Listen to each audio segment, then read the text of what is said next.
Bar association ઉપલેટાની આજે યોજાયેલ હોદ્દેદારોની ચૂંટણીમાં બે જે સેક્રેટરી અને ખજાનચી બે પોસ્ટ બિનહરીફ થયેલી અને પ્રમુખ અને ઉપપ્રમુખ માટેની ચૂંટણી યોજાયેલી। આ ચૂંટણીમાં પ્રમુખ તરીકે ભાઈ શ્રી જિગ્નેશભાઈ ચંદ્રવાડિયા ચૂંટાણા છે, ઉપપ્રમુખ તરીકે વિરલભાઈ કાલાવડિયા ચૂંટાણા છે અને આજે ચૂંટણી થઈ, બે હોદ્દા માટે ચૂંટણી થઈ, પણ બહુ નિખાલસતાથી ચૂંટણી થઈ છે। જેમ રમત જગતમાં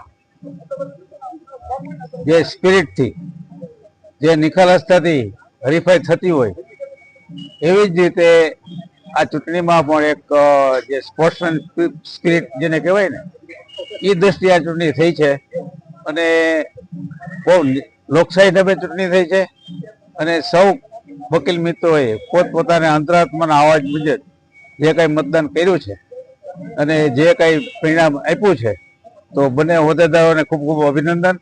અને બંને હોદ્દેદારો બાર એસોસિએશનના કંઈ પણ પ્રશ્નો હોય, વકીલોના સવાલ હોય, બાર અને બેન્ચ વચ્ચેની વાત હોય કે પછી ક્યાંય પણ વહીવટી તંત્ર વિશે પણ ક્યાંય વાત વિવાદ હોય, તો બંને હોદ્દેદારો એક સંકલનથી, એક ભાવથી અને વકીલોના પ્રશ્નોનો ઉકેલ લાવશે અને એ રીતે પોતાનું કામગીરી કરશે એવી અપેક્ષા સાથે ઉપલેટા વકીલ મંડળની 2026ની ચૂંટણી યોજાયેલી હતી। આજ રોજ ચૂંટણીમાં પ્રમુખ તથા ઉપપ્રમુખની ચૂંટણી યોજાઈ હતી અને બે ઉમેદવારો સેક્રેટરી અને ખજાનચી તરીકે બિનહરીફ જાહેર થયા હતા। એમાં પ્રમુખની જે ચૂંટણી હતી એમાં ત્રણ દાવેદાર હતા, જિગ્નેશજી ચંદ્રવાડિયા, રાણીંગા સાહેબ અને નિલેશભાઈ જોશી। એમાંથી મને આજરોજ ઉપલેટા વકીલ મંડળના 40 મત મળેલ છે અને એક મતથી મારો વિજય થયેલો છે।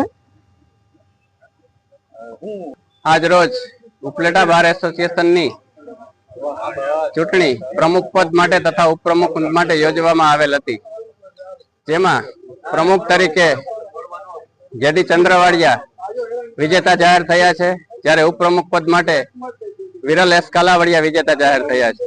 આ અગાઉ સેક્રેટરી તથા ખજાનચીની બિનહરીફ વરણી કરવામાં આવેલી હતી। સમગ્ર ગુજરાતમાં આજરોજ વકીલ મંડળની ચૂંટણી અંતર્ગત ઉપલેટા બાર એસોસિએશનની પણ ચૂંટણી યોજાઈ હતી, જેમાં 120 મતદારોમાંથી 109 મતદારોએ પોતાનો મતનો ઉપયોગ કરી અને બે હોદ્દાઓ માટે પોતાના મત આપ્યા હતા અને પ્રમુખ અને ઉપપ્રમુખ તરીકે જેડી ચંદ્રવાડિયા અને વિરલ એસ કાલાવડિયાને ચૂંટી કાઢવામાં આવેલ હતા।